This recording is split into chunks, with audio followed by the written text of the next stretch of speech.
মেহনত। দাওয়াত তবলিগের তো অনেক প্রকার, অনেক প্রকার। একটা প্রকার হলো বেতলব মানুষের মধ্যে তলব পয়দা করা। বেতলব মানুষের মধ্যে তলব পয়দা করার জন্য যে দাওয়াত, সেই দাওয়াতের বিভিন্ন পদ্ধতি হতে পারে। একটি পদ্ধতি যেটা ইলিয়াস রহমতুল্লাহ আলের মাধ্যমে শুরু হয়েছে, আল্লাহ তাআলার মেহরবানি। এই মেহনতটা অনেক উপকারী সাব্যস্ত হয়েছে এবং এটার ফলাফল উম্মত দেখেছে। এই মেহনতটা আমানত, এই মেহনতটা আমানত। ওলামায়ে কেরাম যখন দেখছেন যে এই আমানত নষ্ট হচ্ছে, তখনই ওলামায়ে কেরাম জবান খুলেছেন, নতুবা জবান খুলতেন না। যখন দেখেছেন যে আমানত নষ্ট হচ্ছে, তখনই জবান খুলেছেন। এই আমানতকে বিভিন্নভাবে নষ্ট করা হচ্ছে। এক হলো এই কাজের যেই শরঈ উসুল, একটা কাজের মধ্যে দেখবেন একটা থাকে কাজের শেকেল তরতিব, আর একটা থাকে কাজের উসুল। কাজের যে তরতিবের মধ্যে এই যে ইন্তেজামি উসুল বলি আমরা, ইন্তেজামি উসুলটা আসলে তরতিব কাজের। ইন্তেজামি উসুলের মধ্যে দুটো অংশ থাকে। একটা অংশ পরিবর্তন করা মুমকিন, জায়েজ, কিন্তু ওটার পরিবর্তনের কোনো প্রয়োজন নাই। পরিবর্তন করলে কাজের রুহ নষ্ট হয়, ওই অংশের মধ্যে মানুষ হাত দেয় না। আর যে অংশ হালাতের তাবে, জমানার তাবে, ওই অংশের মধ্যেই মুশাওয়ারার মাধ্যমে পরিবর্তন হয়। কিন্তু কাজের উসুল যেটা শরঈ উসুলের মধ্যে কোনো পরিবর্তন হয় না, করা যায় না। এখন দেখা গেছে দিল্লি মার্কাজে উনি এবং ওনার অনুসারীগণ কাজের উসুলের মধ্যে হাত দিয়েছেন। আর তরতিবের মধ্যেও এত পরিবর্তন, যেখানে পরিবর্তন কোনো প্রয়োজন নাই, কাজের রুহ নষ্ট হবে, ওগুলাতেও পরিবর্তন হয়েছে।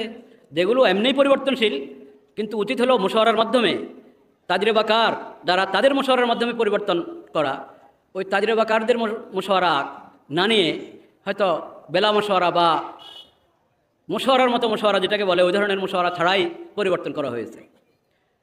তারপরেও তরতিবের পরিবর্তন এটা এত সঙ্গীন কিছু না। সঙ্গীন হলো উসুলের পরিবর্তন। এই উসুলের মধ্যে হাত দেওয়া হয়েছে বিভিন্ন জায়গায়। সেজন্য কাজের যে শরঈ হাইসিয়ত, ওই হাইসিয়তে পরিবর্তন করে দেওয়া হয়েছে।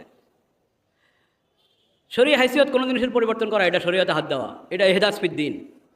মান আহাদাসা ফি আমরিনা হাযা মা লাইসা মিনহু ফাহুয়া রাদ্দুন। সেজন্য ওলামায়ে কেরাম জবান খুলেছেন। সেজন্যই কথা এসেছে যে উনি আহলে সুন্নাত ওয়াল জামাতের রাস্তা থেকে বাইরে হাঁটা শুরু করেছেন। ওনার বয়ান অনেক গুমরাহির কথা পাওয়া যায়। কারণ ইহদাস ফিদ্দিন যদি করতে যায়, তো একটা গলত কথা তো আবিষ্কার করবে। এই গলত কথাটার আবার শরীয়ত নাম দিবে, সুন্নত নাম দিবে, সিরত নাম দিবে। দুই অন্যায়। শরীয়ত যদি নাম দেওয়া হয়, তো এরপর এটার জন্য দলিল দিতে হবে। তো ইহদাস ফিদ্দিনের পক্ষে, মুহদাস আর বেদাতের পক্ষে দলিল পাবে কই? তো সেজন্য দলিল বিকৃত করতে হয়, তাহরিফ। এজন্য একটা ইহদাসের মধ্যে, একটা নব আবিষ্কারে তিনটা ভুল। আবিষ্কারটা এটাকে শরীয়ত সুন্নত নাম দেওয়া এবং এটার জন্য দলিলের মধ্যে তাহরিফ করা, কমপক্ষে তিনটা থাকবে। এখন এটা এক দুই মাসালা না, এক দুই মাসালাতে না, অনেক কিছুর মধ্যে একের পর এক এটা করে চলছে।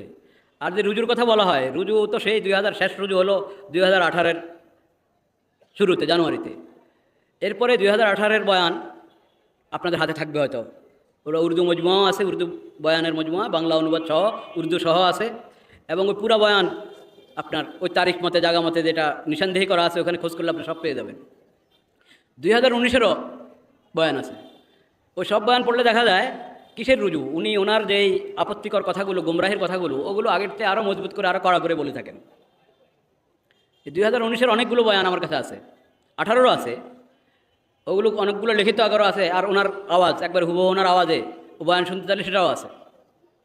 ওগুলোর মধ্যে দেখা যাচ্ছে উনি ওই আগের কথাই, কি যেমন ওনার যেই ইয়েগুলো, আপনার ইহদাস ফিদ্দিনের কথা যে বললাম, এই ইহদাস ফিদ্দিন, এটার মধ্যে একটা বড় বিষয় হলো যে শরীয়তের হুকুম হলো কি, যে দাওয়াত, তালিম, তরবিয়ত, এই বিষয়গুলো শরীয়ত উন্মুক্ত রেখেছে।